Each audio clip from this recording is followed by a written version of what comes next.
Hello and welcome back to the channel. Today we're going to have a quick look at the Astromaster 130 and also the Skywatcher 130p. That's why it's the Astro.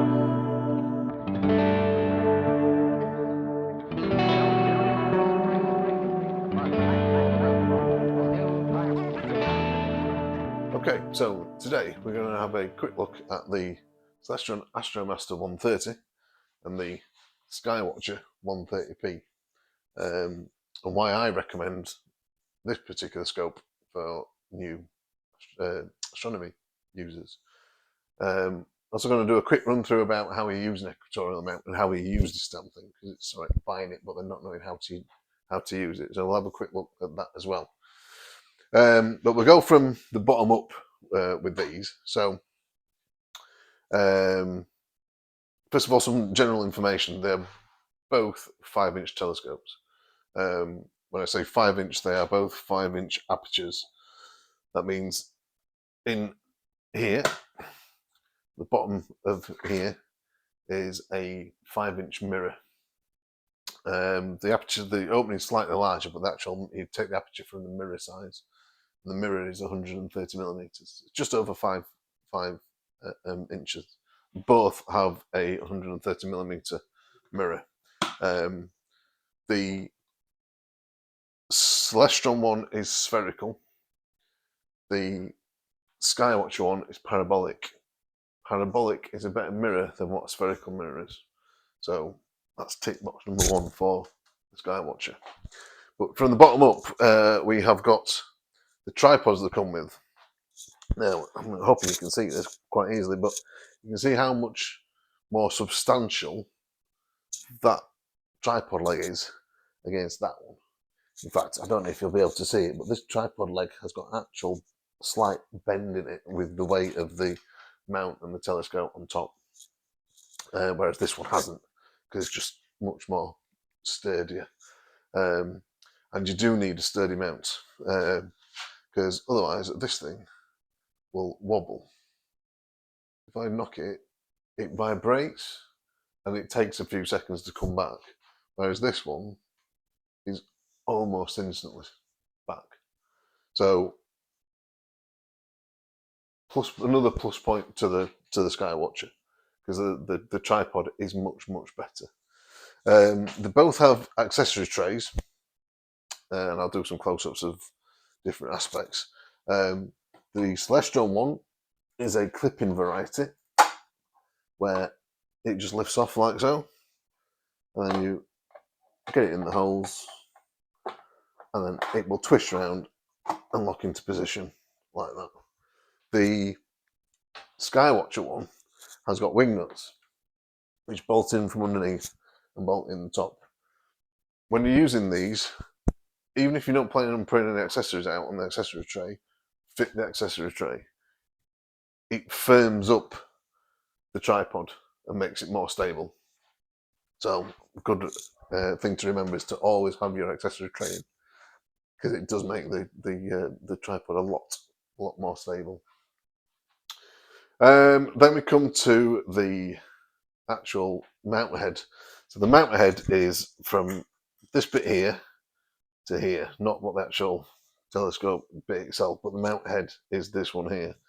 Now the Celestron one is a bit chunkier, which makes it a little bit more, we'll call it robust, but whereas the Skywatcher one is a little bit thinner. So that's kind of a better mount head, but it's not in this situation. The reason being is, for this mount head, if you want to attach a motor to it, and I did get this with a motor, here it is, the motor has to attach onto this point here, basically, and effectively this would be mounted like that. The problem with this one is, it's completely upside down. Not that it really matters from a working point of view, but you know, if you're trying to read anything on it, you stand on your head to do so. But once this is attached into here and locked on, it makes the slow motion cable, and I'll explain what slow motion cables are in a minute, absolutely useless. Cannot use it at all. You have to disconnect the motor using this little screw to be able to then use that slow motion cable. But then to try and then, if you need to move a tiny little bit, then the motor isn't in the right place for that to screw on, because there's a little flat section here that screw bolts onto, and it makes it absolutely useless. The other thing with this motor is it's not a set speed. It's got a little dial on it, and you adjust the speed of it, which sidereal rate is a known speed. So the mount you can get for the Skywatcher, the motor you can get for the Skywatcher is completely different. Now, I bought this with the motor. This one comes without the motor, but as you can see, I've got the motor attached to it, although I haven't plugged the cables in. The reason why this mount is better for if you want to disconnect the motor, see that's currently connected at the moment, you can't really turn that. If I need to disconnect the motor to be able to use the slow motion cable, or indeed manually turn it using the axis here, we can pop that down, that then frees that up to be able to turn that. That is so much easier, so much better. It doesn't make the RA axis redundant. So the slow motion control for the RA axis redundant. The other thing about the mounter head, which is better on here, is that if I swing around here, to take the telescope off, I can undo these two bolts here, and off it comes. I'll say it's done. Whereas on the other one, the ring tubes, get this back on.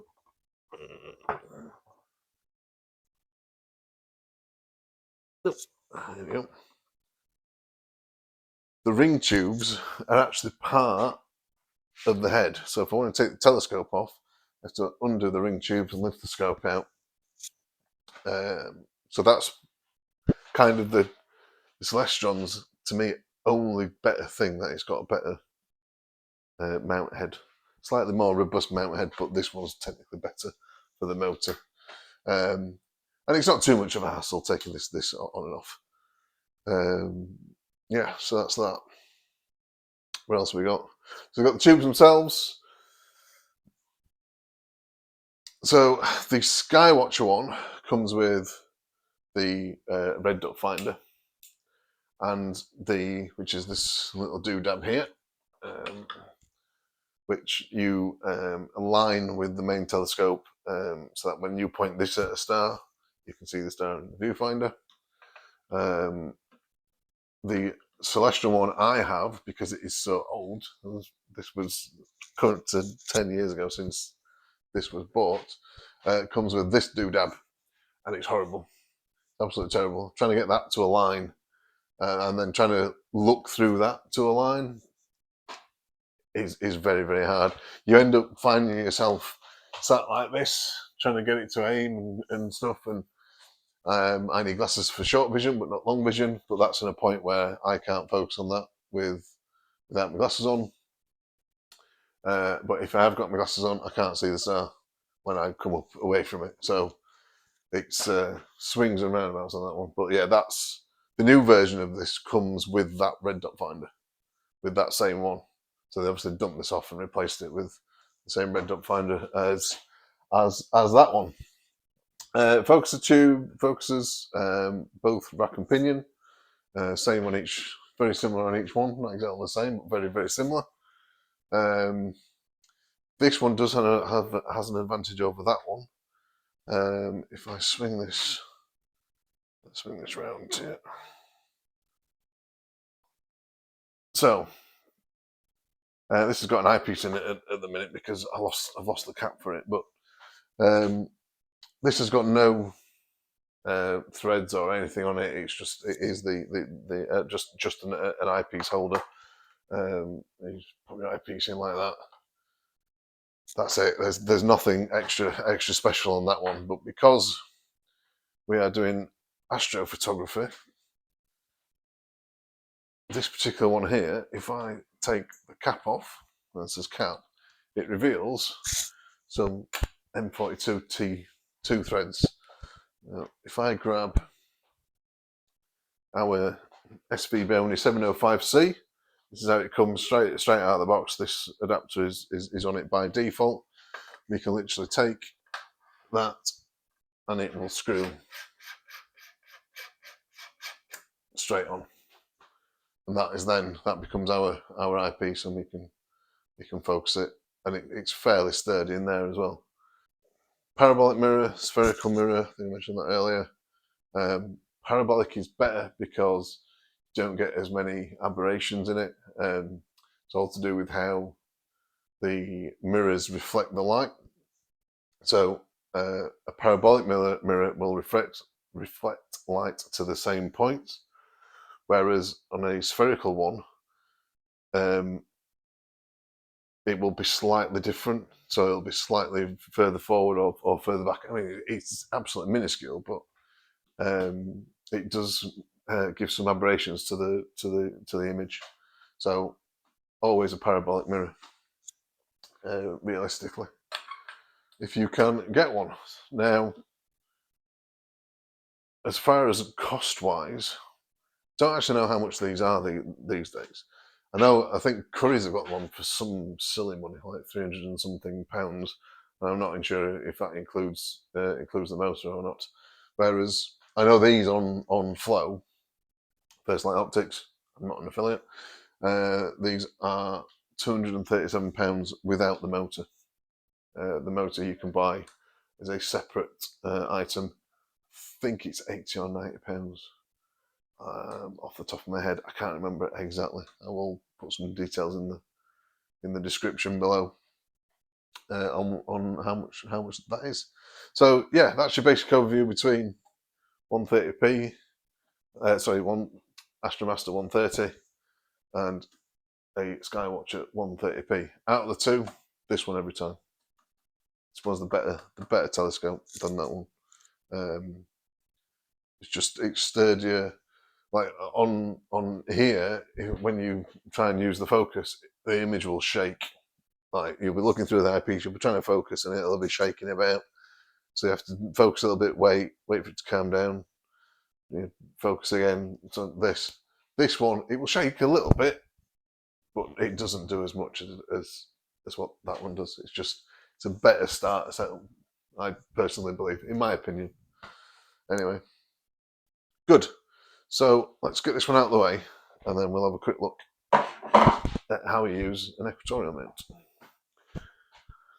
Okay, so we bought our telescope, and some idiot on YouTube told you to buy one with an equatorial mount, which a lot of beginners are told not to do, purely because there is a learning curve on how you use these. But it's not too big a learning curve, and I think if you're going to get into astronomy and you want to do astrophotography, then start with an equatorial mount, because that's what you're going to be using if you want to do astrophotography. Simple as that. Every decent telescope mount you can purchase will be an equatorial mount of some description. There's some which can do ALTAS and equatorial, but ALTAS being alt is that way, azimuth is that way, or altitude is that way. What this does, it has some different axes. It actually does have an alt and an as aspect to it, but it's a fire and forget. You set it up and then you forget about it while you're using the other two axes.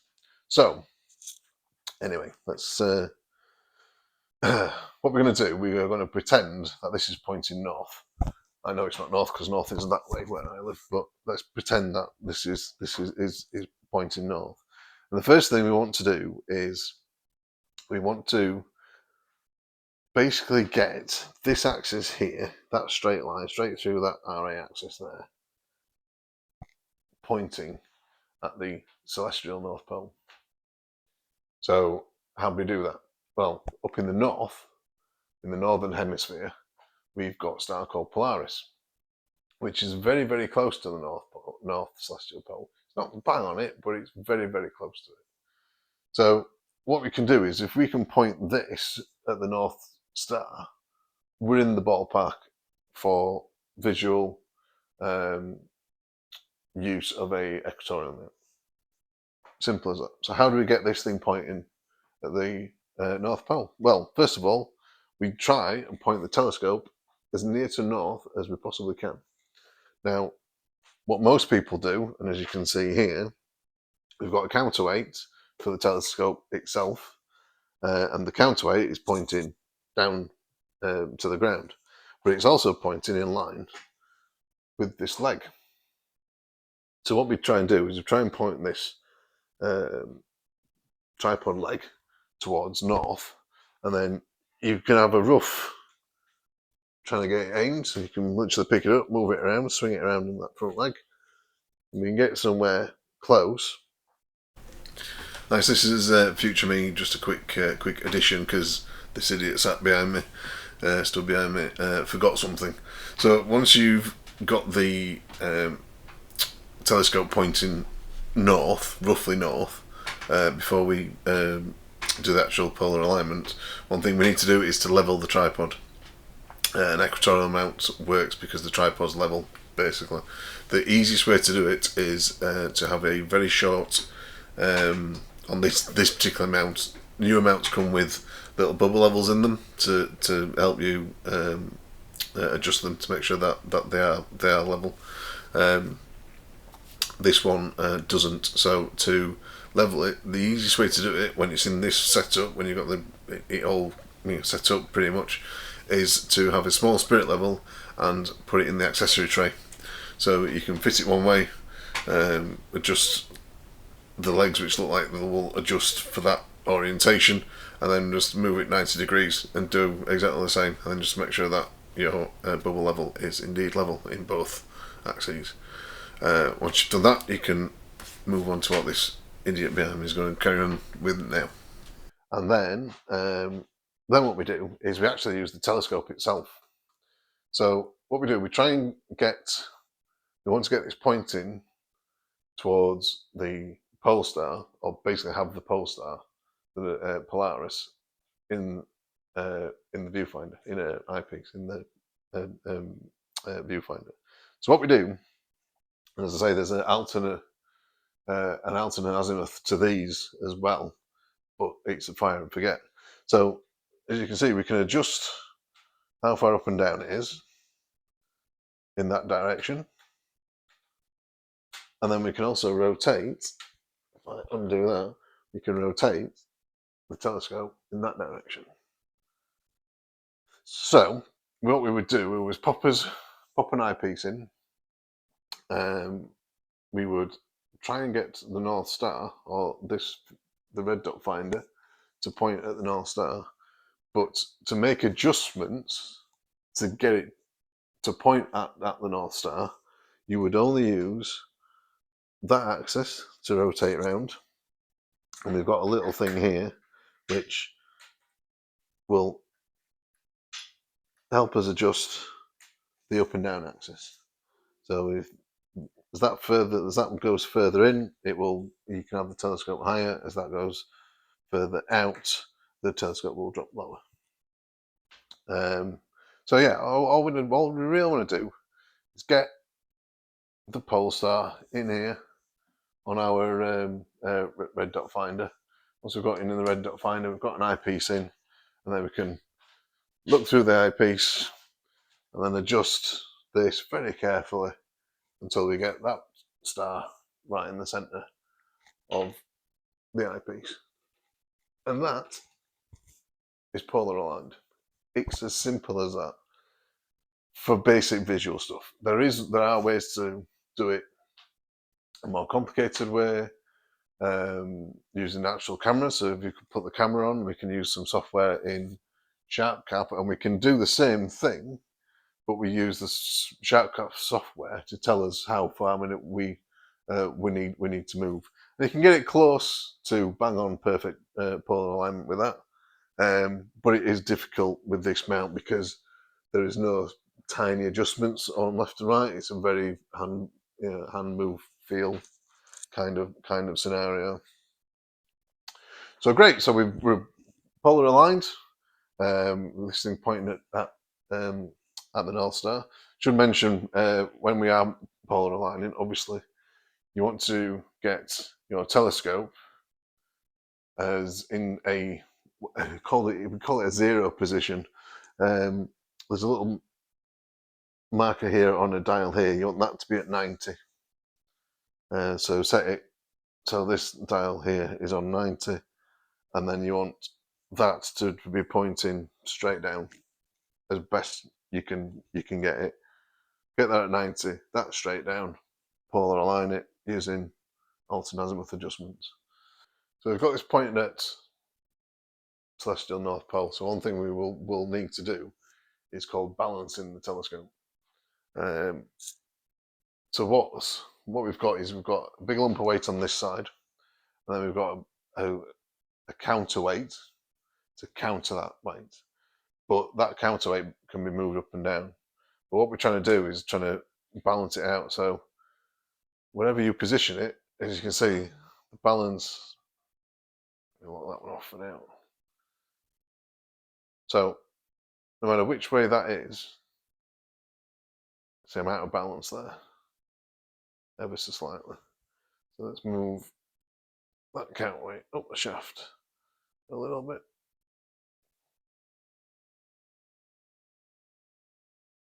So basically, whatever that moves to, it isn't going to fall on its own like that. That's what we're trying to do, trying to stop it from doing. It doesn't have to be exact, but as long as it's roughly balanced.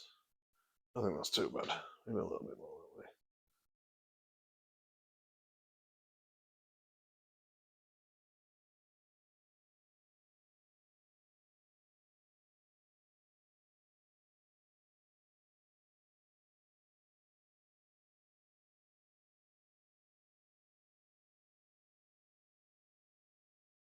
That's way too much there.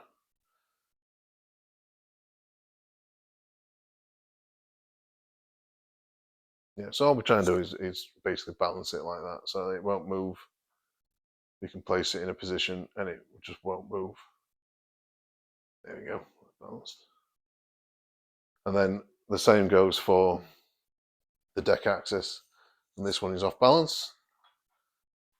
Now we can't move this around at all, but what we can do is we can move the telescope inside the rings.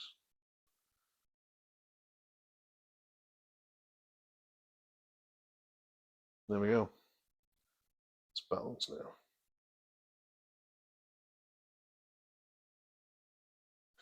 And then if you're attaching cameras or eyepieces or whatever, put your eyepieces and everything in first, because obviously the eyepiece will have a little bit of weight to it, so it will alter the balance.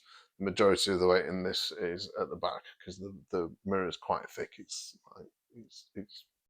reasonably thick. So great, we've got a telescope polar aligned now. So how do we look at something that is, say, over in the east?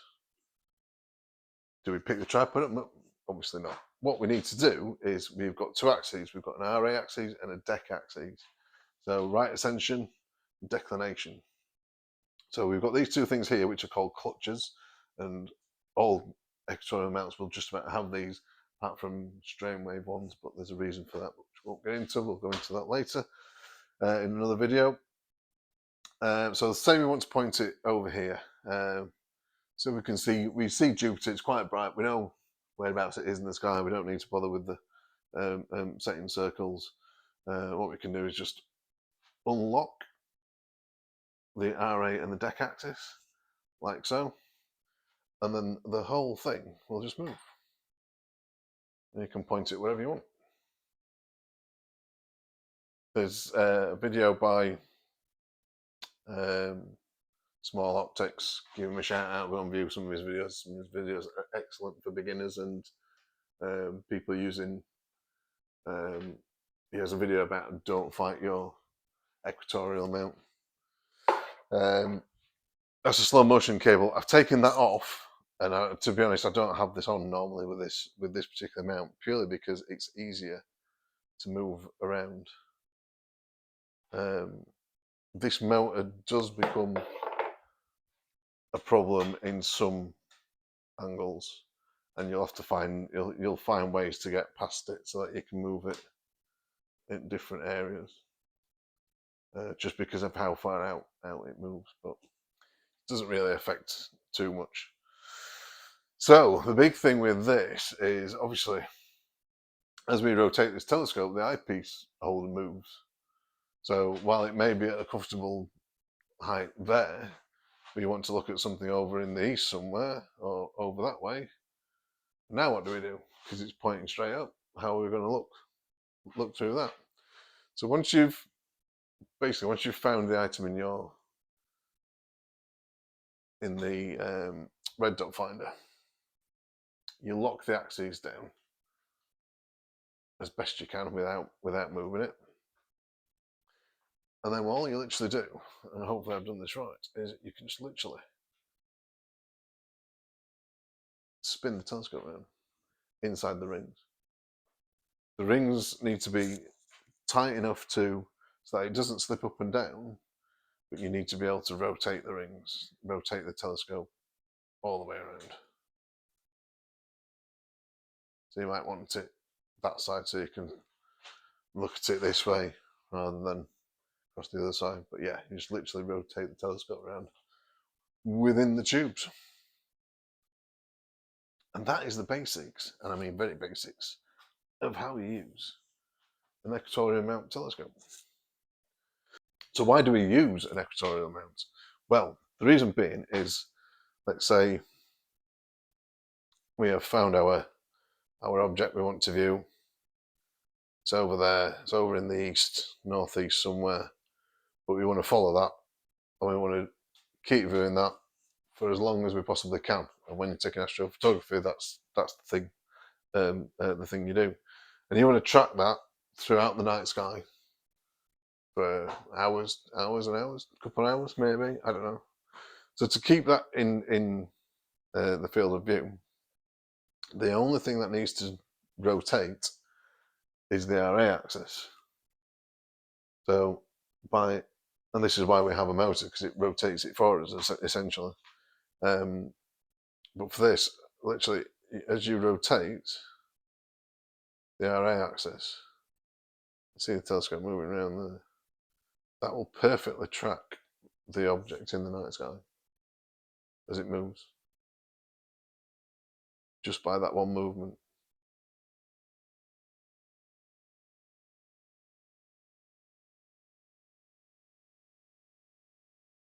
And in the eyepiece, everything, even though this thing was moving around, and the orientation of what you're looking at in the eyepiece will be exactly the same.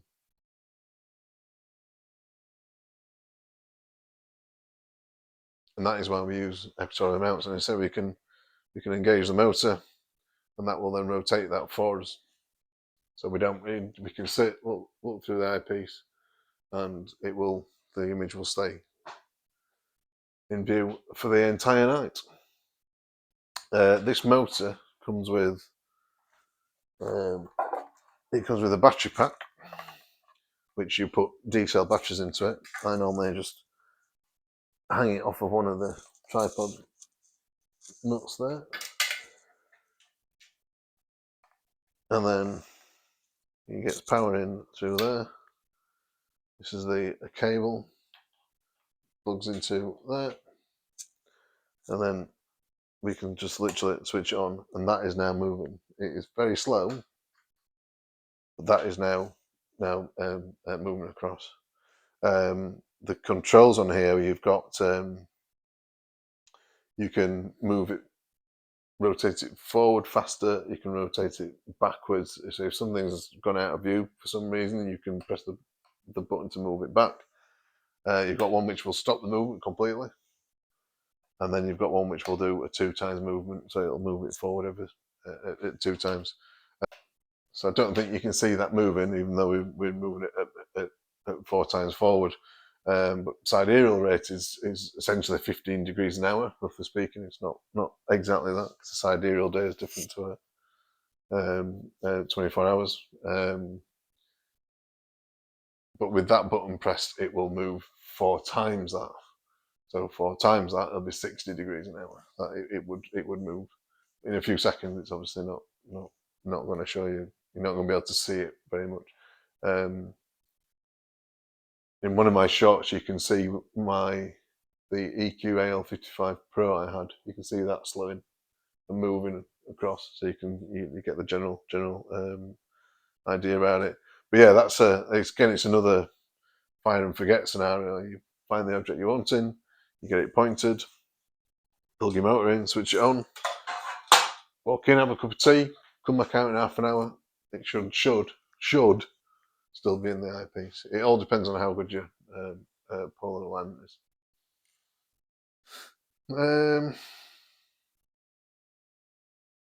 And that's it. I mean, everyone says that equatorial mounts are difficult to use.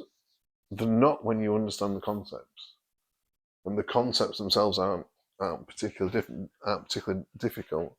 We're just trying to get this pointed at celestial North Pole, and then that allows us to point to objects anywhere in the sky. Because this thing, it may look like we can't point to certain areas, but we can pretty much point anywhere. So if we want to point, right down here, over here, can do, anywhere there, anywhere there, anywhere there, anywhere we can pretty much point. And it can also point to the same item 2 different ways. So we can point to it there, but then we can also point to it there. And that is the very basics of how you use an equatorial mount. So thanks everybody for watching. Please do all the YouTube like and subscribe and all the YouTube goodness. Really appreciate all my new subscribers. Nearly getting to 100, which is a bit of a milestone for me.